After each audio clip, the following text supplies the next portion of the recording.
아기 포개기, 셀프 수유 의혹이 제기된 산부인과와 관련해서 추가 제보가 또 들어왔습니다. 제왕절개 수술을 하다가 칼로 아기의 눈 위에 상처를 냈는데 부모한테 알리지 않고 은폐를 하려고 했다는데요. 며칠 뒤에 부모가 추궁을 하자 그제서야 실토를 했다는 겁니다. 윤상문 기자가 취재했습니다. 아기 눈 주변이 빨갛게 부어있고 칼에 베인 듯 세 줄의 상처가 선명합니다. 지난해 2월 아동 학대 의혹이 제기된 김포의 산부인과에서 태어난 아기인데 출산 당시 생긴 상처는 1년 반이 지난 지금까지도 사라지지 않았습니다. 태어난 지 얼마 안 됐기 때문에 개봉하는 것이 어렵다라는 핑계로 계속 상처 부위를 저희는 확인하지 못했었고요. 흔히 일어나는 제왕절개 과정에서 충분히 생길 수 있는 가벼운 스크래치라고 설명을 했고, 출산 직후에는 상처 부위를 속사개로 교묘히 가렸고 이후엔 반창고를 붙인 뒤 별일 아니라는 듯 말했다는 겁니다. 지금 봐도 이제 뭐 살짝 긁힌 거라 너무 걱정 안 하셔도 될 것 같은데.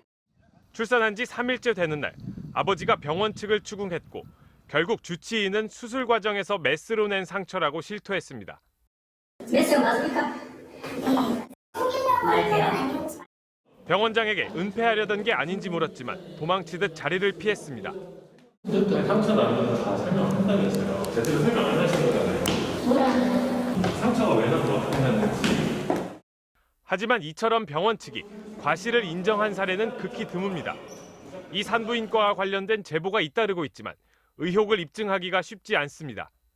더욱이 신생아 포개기나 셀프 수유 같은 아동 학대 의혹을 처벌할 근거가 의료법에는 아예 없습니다. 산후조리원은 셀프 수유의 경우 200만 원의 과태료가 부과될 수 있지만 산부인과 신생아실은 해당되지 않습니다. 그게 뭐 인큐베이터 들러간 게 뭐 법적으로 문제되고 이런 건 아니지만. 보도 직후 김포시가 관내 모든 신생아실을 점검했는데 할 수 있는 건 공문 한 장 보내는 게 전부였습니다. 이제 실태조사죠, 뭐 그러니까 처벌할 수 있는 조항이 없으니까 신생아실에서도 좀 준수해 달라 이런 거에 공문을 발송을 한 거죠. 그걸 뭐 강제할 수 있는 건 아니잖아요. 공익신고자가 용기를 내 고발을 하고 그 실태가 사실로 확인되어도 병원장은 어떤 처벌도 받지 않는 겁니다.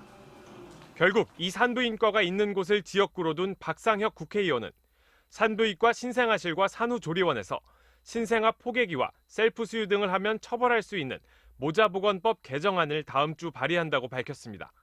MBC 뉴스 윤상문입니다.